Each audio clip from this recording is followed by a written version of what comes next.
This is the Sabbath School lesson for the third quarter 2020. Lesson 8 for August 15 to 21, ready for teaching on August 22, Ministering Like Jesus, read by Dr. Percy Harrold. Friday, August 21. From the book The Ministry of Healing, page 145, many have no faith in God and have lost confidence in man, but they appreciate acts of sympathy and helpfulness. As they see one with no inducement of earthly praise or compensation coming to their homes, ministering to the sick, feeding the hungry, clothing the naked, comforting the sad, and tenderly pointing all to him whose love and pity the human worker is but the messenger. As they see this, their hearts are touched.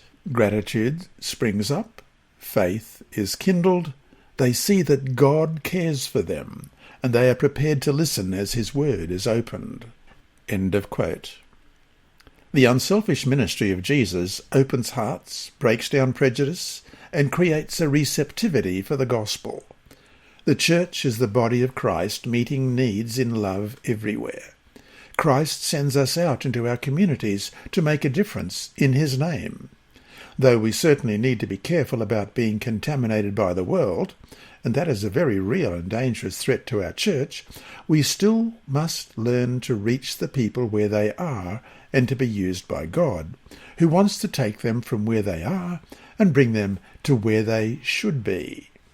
And that brings us to our 5 discussion questions for this week. 1. Why is the compassionate ministry of Christ so powerful in breaking down the prejudice and opening people up to hear spiritual truths? Try to imagine how much more effective our witness as a people would be were we to reflect the same selfless concern for others as Jesus did. 2. Think about a time when you said something that might have been true, correct, or even needed, but you said it wrong. That is, you said it with a bad tone or attitude. What did you learn from that experience that could help you not to do it again, such as waiting until you calm down before speaking? 3. Dwell more on the idea that all the people healed or even raised from the dead would eventually die. What should that tell us about how we ought to be conducting our outreach and ministry to those around us? 4. What types of ministries can your church launch in your community that you are not currently doing? And 5. How can we create spiritual opportunities for seekers through our felt needs ministries? Inside Story. Our mission story this week is titled Surprise Treat in Sudan, and it's by Glenn Mitchell. Living in Sudan was a challenge for a Seventh-day Adventist couple working for the Adventist Development and Relief Agency, ADRA. Daily temperatures hovered at 102 to 108 degrees Fahrenheit, or 39 to 42 degrees in Celsius, from May to September.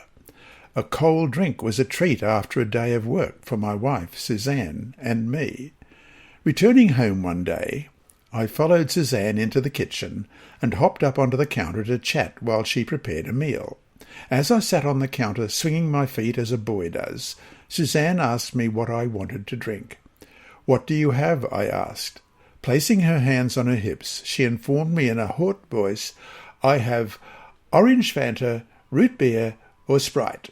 I want Squirt," I said, referring to a favourite cold drink that I hadn't seen since leaving our home in the United States.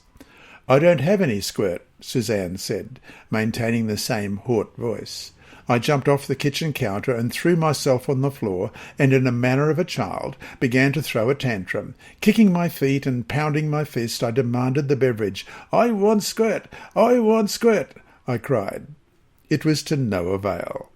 There was no Squirt. Suzanne and I laughed and laughed about our silliness. Moments like these made hard days easier to bear. 2 hours later, a friend pulled into our driveway. She worked with the U.S. Agency for International Development in Sudan's capital, Khartoum, and acted as our liaison officer for several ADRA projects funded by US aid. She allowed us to receive mail at her official address, and on this day she was delivering a box with much-awaited hair products from the United States. I tore open the box, knowing our American friends would have included a bag of chocolate-covered raisins for her. Sure enough, the coveted bag of raisins lay right on top. Underneath the raisins were nestled 2 bottles of hair conditioner. But wait, something more seemed to be in the box. Digging under the packing paper, I found, waiting in all its glory, a big bottle of Squirt.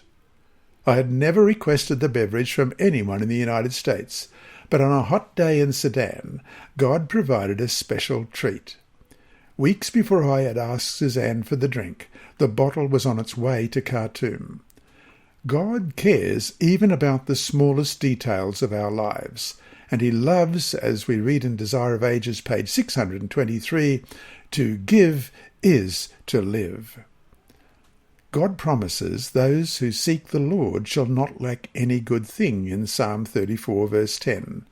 When God saw me being silly and throwing my tantrum, he must have smiled and thought, "Wait and see what I have in store for you."